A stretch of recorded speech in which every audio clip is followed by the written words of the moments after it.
السلام عليكم صاحبي halkani waa Casim Media ku soo dhawaada qaybtii saddexaad ee qisadii jacayl Faysal iyo Faiso balse intaan ugu garan muuqaalka waxaan ka codsanayaa daawada inaad like saarto muuqaalkan ku soo dhaw mar kale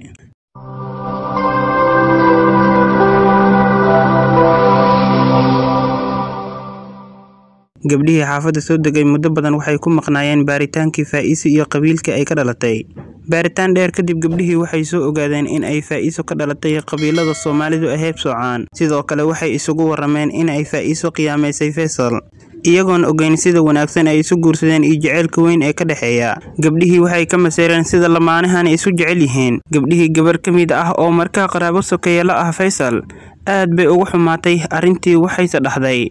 sidee ina adeerkay ku qabi kara gabar la heebsoco daawade maxay kula tahay haday Faiso ahaan lahayd gabar cadaan ah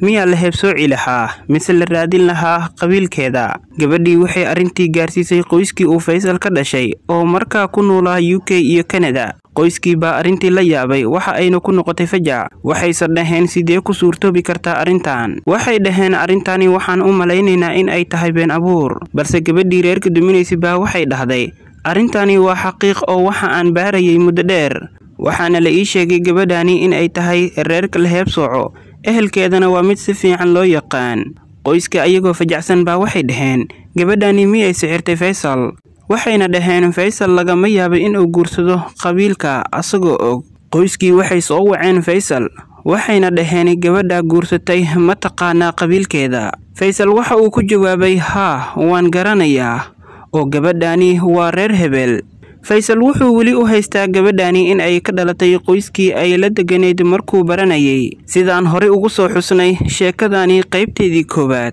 xaqiiqdii Faysal markii uu guursanayay gabadhani waxa indha tiray quruxdeeda iyo edebteeda jacayl baa saaqay oo hami weyn ma uusan gelinin ogaanshaha qabiilkeeda Faysal wuxuu ahaa nin qurbaha joogay muddo oo wuxuu u yimid qurbaha asaga oo aad u yar kadib qoyskii baa dhaheen war gabadha aad guursatay waxay ka dhalatay qabiil la heebsoco miyaad waalatay Faysalow Faysal baa dhahay waxaad sheegaysaan suurtagal ma ahan waxay dhaheen bal adiga warayso xaaskaaga Faysal gurigiisii markii uu aaday kadib waxa uu u yeeray Faiso waxa uuna ku dhahay Faiso waxaan maqlay in aadan ahayn qabiilkii aan kugu bartay oo aad tahay qabiil la heebsoco Faiso way naxday hadalkii baa ku dhagay markiiba waxay ogaatay in gabdhihii deriska la ahaa ay Faysal u warameen kadib baa waxay dhahday haddii aad qabiil igu guursatay anigu qabiil ay Soomaalidu heebsocaan baan ka dhashay balse haddii aad jacayl igu guursatay waxaan ahay Faisadii aad shalay jeclay Faysal baa fajacay wuxuu xasuustay hadalkii ay qoyskiisa ay ku lahaayeen in uu run yahay inta kadib Faysal talaba ku cadaatay waxa uu bilaabay in uu fikiro Faisana way calool xumaatay oo way ilmeysay ilaa indhaheedu casaan noqdeen oo hadalba ka soo bixi waayay way isku yaryaraatay waxa qalbigeedii ku soo noqnoqday dardaarinkii aabaheed halka ha inoo joogto qaybtii saddexaad ee qisadii jacayl ee Faysal iyo Faiso daawada haddii aad muuqaalkani ka heshay waxaan ka codsanayaa inaad like saarto muuqaalkan haddii aad channelka cusub tahayna nagu soo biir oo subscribe dheh